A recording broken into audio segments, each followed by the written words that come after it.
think the trick with this one is going to be all the various painting and chroming and stuff. So all the pieces are cut out, and I've kind of grouped them. Did some sub-assembly with the engine there. This is all just dry fit together, but I have to say everything's fitting really nicely. My only complaint would be some of the connection points. I wish they would have put them in a different place. Like, why did it have to be in like the most prominent spot when it could have been, you know, down there in the back? Pretty cool kit. I gotta put this together now. I've got this outer shell, so to speak, put together, and then this piece sitting on top there. Those two pieces are sitting in there, just kind of, again, test fitting everything, getting everything to fit nicely. Yeah, that's gonna go like that. That's gonna look good. So yeah, that's looking good. I still have to clean this seam here. I'm waiting for that to dry. So just letting that super glue fully set up. It goes in there. I guess I'll have to put that in there before I put this on. That fits in there nicely. Okay, moving forward here, I've got a bunch of sub-assemblies done. So there's the engine, and then the suspension parts and stuff. This is the stuff that needs to be chrome. As you can see here, on these windows, those frames need to be chrome. And then I'm gonna, you know, that window frame, chrome all this. And when I say chrome, I mean Molotow is probably what I'm gonna use. I left the wheels separated, again, for painting purposes. So the flat black on the tires, after I join them together, will be like the last color I do there. But those are white walls, and then there's chrome in the middle and body color and those spokes. So a lot of work there, I think. And work on that seam there. I think I have it nice now. Just fit this on there so it would sit flat, and then put this top piece on there, and now that's drying. And then this will be able to come off, and then I can put those in there. And then the hood, so that's just resting on that chrome grill. But I, you know, glued this seam, and I wanted to make sure that that dries conforming to the front grille there. I think once all that stuff dries, I will have all the sub-assemblies done for painting. And then I'll start in, you know, with primer and then the various colors or finishes. So then, speaking of colors, I think I said I wanted to go with the bronze color. So I tried the Vallejo bronze and sprayed that on a spoon, and I like it a lot. But I had to run to the hardware store anyway.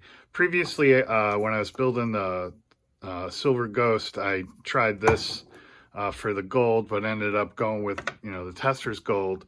But I thought that was a cool color, and I liked how it came out. I tried it. It's way too yellow. So I went back to the hardware store, and I grabbed this, you know, this Tester's Extreme Lacquer, and I had previously bought, I think at the same time I bought that, this Auto Lacquer, which is a clear coat. I put this clear coat over the Vallejo, and it looks really nice.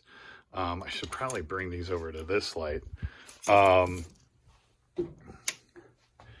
And yeah, I mean, I like how that looks. But that clear lacquer or extreme lacquer is a little darker, and that's without the clear coat on it, and that looks really good. So I think, you know, once you put that clear coat on, it's going to look even better. So decided to go with that. And then the fenders and everything, that two-tone will be the gloss black, and then the running board will be the flat black. And the khaki for that tan-owl roof, you know, that's folded back. The flat brown for parts of the interior. It's this orange brown. I'm going to try to do the seats, you know, make the seats look leather with that. So that's the paint palette. While I was at the hardware store, I'm part of Ace Rewards, and these doggone things burn a hole in my pocket. It's basically 20% off, 10 off of 50 or 20 off 100. So when I bought that paint, I keep those in my wallet. And I'm like, okay, what do I? So I had to get to $50. So I got another car. This is the first car I remember my stepmom having. And yes, it's a 68 Dodge Charger. And we were the envy of every kid in grammar school when she'd come and pick us up in that. And just a quick story. She would always negotiate, like, you're going to throw in the free floor mats, right? You're going to throw this in. So they were negotiating on this, and she's like, okay, so what are you going to throw in for free? And he's like, well, I got these stickers. And he had the Roadrunner stickers, you know, the BB Roadrunner guy. And so sure enough, she's like, I'll take them. And she had my dad put them on, and there was one on each side, like right there. So I'm going to go out and see if I can find those for when I build this car. And the other important thing was that because I had been looking for it, it had the round taillights. Because I always see like those RTs with the one that's a strip that goes across. So, you know, I wanted to build it stock, and those were the wheels she had. Everything. So yeah. I got that, and then to get to $50, I'm like looking for the cheapest thing, and I have never built a figure before, so I went ahead and got a Batman. So somewhere down the line for a figure group build or something like that, I'll have this on the shelf. So that's a quick stash haul. I have to say, man, everything on this kit is fitting together really nicely so far. So that's coming out nice. And then, like I said, this is a separate piece. So now I can, you know, paint and bring all this stuff together.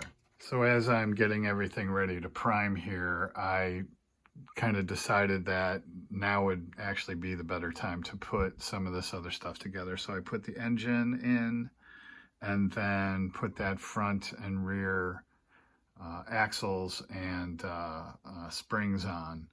And then, you know, on these, it was a little crooked. If one was up, you know, the other was down type of thing. So I just clamped all four. All right, another sub-assembly down. So I put those horns on that front bumper, scraped out and then filled those holes with the ultra thin, and then set those, you know, kind of built this jig so they'd be just the right height to sit in there.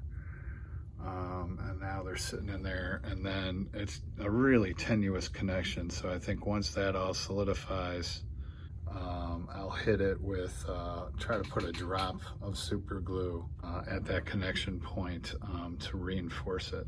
This whole chassis is done. I've got the engine in there. I've got the front and rear suspension, that steering linkage, and then I tried to mask off the connection points to, you know, where that's going to sit on there inside there. So yeah, I've got all these things ready to go. The steering wheel masked off for the frames around that glass. Okay, just finished up with the Mr. Servicer 1500 and 1200. So got all this stuff primed. I went with the gray primer on the tires and wheels because, you know, that's going to be white walls in there. So I figured I'd start with that and then mask backwards. Yeah, and then use the black on the body and frame and everything else. Then once all this sets up, then it'll be the gloss black on the fenders, and then that bronze on the body parts. And then gonna try that leather technique on the seats again, and then the spastics on all the stuff that should be chrome. And I just left these. I think those are okay. I've had, you know, we'll see how it matches up to the spastics, but I've had good luck with that in the past, so I don't think it should be massively different. So just wait until all that dries, and then get started on the first paint jobs. But I think that'll end it for this video. I'll pick up next time with painting and assembly, hopefully. Until then, as always, thanks for watching and happy modeling.